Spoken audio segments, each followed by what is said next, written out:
Hi, I'm Julie Bonner. In this episode, I'm going to talk about the Killacranky book and specifically how I tried to separate fact from fiction in his writings. So, first of all, when I wrote Loose Pearls, which was about my grandparents, my paternal grandparents, those were private letters between them during an 18-month period in World War II. So that's a very different writing process than these published works of my two times great grandfather.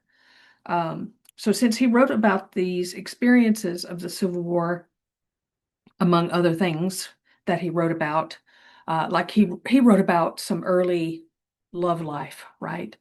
I cannot even confirm or deny any person that he named in some of those stories, if they are real or not, whether he was using pen names or what he was using. I don't even know. So I could not corroborate any of that. In fact, there was a person that he wrote about named Emmeline, and AI thought, oh, is that Sarah Emily Hudgens? Is that his second wife? And it's like, darned if I know. I don't know. And unless he specifically wrote about that, we will never know. Okay, so we dropped that verification item because there was no way to confirm that one way or the other. However, as you know, as a family history researcher, you've got all these tools at your disposal. Like on ancestry.com, you can pull up census records. A lot of times other people have taken pictures of gravestones, or you may have. You can go to Find a Grave website. You can do a lot of these things to find records on there. And so I had a lot of that already. And in fact, many years ago, I had gotten some of his military records from the U.S. Confederate Soldiers Compiled Service Records Department. And so I had a lot of these little cards where certain things that he talked about was confirmed through that. For example, one of the things I could not confirm is that he had said that he was injured at Seven Pines. And it's possible that he was. And maybe it wasn't life-threatening, and therefore he didn't go to a field hospital for that, for them to make a record of it. I don't know. The Cold Harbor injury, though, that is documented in those Confederate service records. And so, I was able to use that with AI and be able to confirm or deny, that something happened or didn't, right? But just because it wasn't there doesn't mean it didn't happen. It's just that particular one I could not verify as fact. Then on top of that, there's a Henderson's roster. I think it's published by the National Park Service, I think. And it gives the roster of every regiment in the Civil War. Every company, you can find people on that record. And so I basically took screenshots, because AI is not always able to read a web URL. So I took screenshots of it and throw it into Claude, which is the AI tool that I use. And it was like, oh, okay. So for instance, my two times great grandfather mentioned a guy by the name of Gus Peak. And he spelled his name as Gus, G-U-S, and his last name Peek, P-E-E-K. Now, on the roster, I think his first name was August or Gustavus. I can't remember. But in the book, it will outline what that was. But let's say it was August. And so, but the last name was spelled P-E-A-K. Okay. So was it spelled exactly the same? No. But was it the same person? Most likely. Okay. Because, you know, Elijah was writing about this 50 years after the fact. Maybe he knew how to spell his name, maybe he didn't. Um, and who knows which record is correct? I don't know. But a Gus Peak is on the roster. He mentioned a flag bearer by name, and we found him on the roster.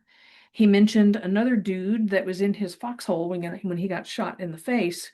The other guy didn't live. He was shot. He didn't say exactly where or how, but he died in that foxhole with my 2 times great-grandfather there. He mentioned him by name. His name is on the roster. So pretty much every person that he mentioned existed in his unit. Now, where AI and I got a little bit wrapped around the axle was AI was trying to confirm a lieutenant. And we went back and forth on that a little bit. And I said, now, wait a minute. He is not saying that this person was in his unit. This particular story was him delivering, he was a courier at one point in his service. He was a courier, and he was most likely delivering some information or getting some information from this person. This person is not in his unit. And so AI went back through that story that was published, and it was like, oh, you're right. He wasn't saying that that person was in his unit. And we actually found a person that it most likely was, in a particular regiment, but a completely different one. And so we were able to do things like that. And so what made this book different from the Loose Pearls book is that Loose Pearls was written as I could write a foreword about kind of what I knew about my grandparents' life prior to this 18-month period during World War II. And I wrote an afterword of what I knew about their life after the war.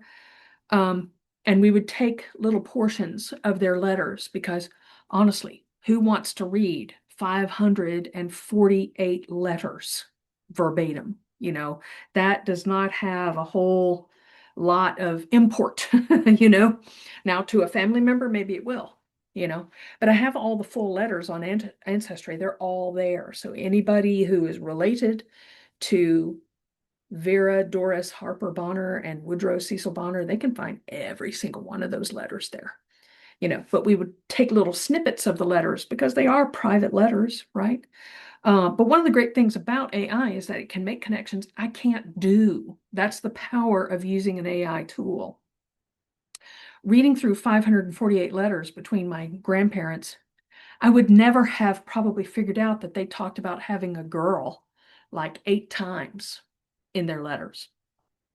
But AI found that. They found that thread that went through several letters that they wrote. Now, they never had that girl.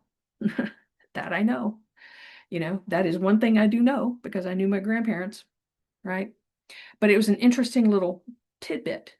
And also, using AI for the Killacranky book and these memoirs about the Civil War, what I realized was, oh, okay, so my 2 times great-grandfather was on the same battlefield as another 3 times great-grandfather that died on that battlefield. Okay, so one died, one survived. Okay, and that particular battle was Drury's Bluff down below Richmond, or right outside of Richmond on the James River.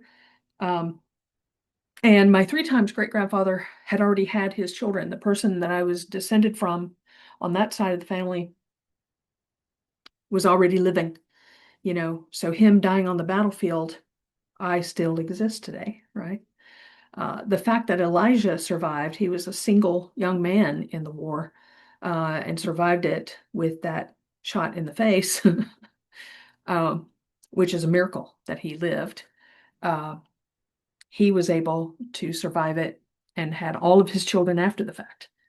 In fact, he had 15 kids, 10 with his first wife and 5 with a second wife.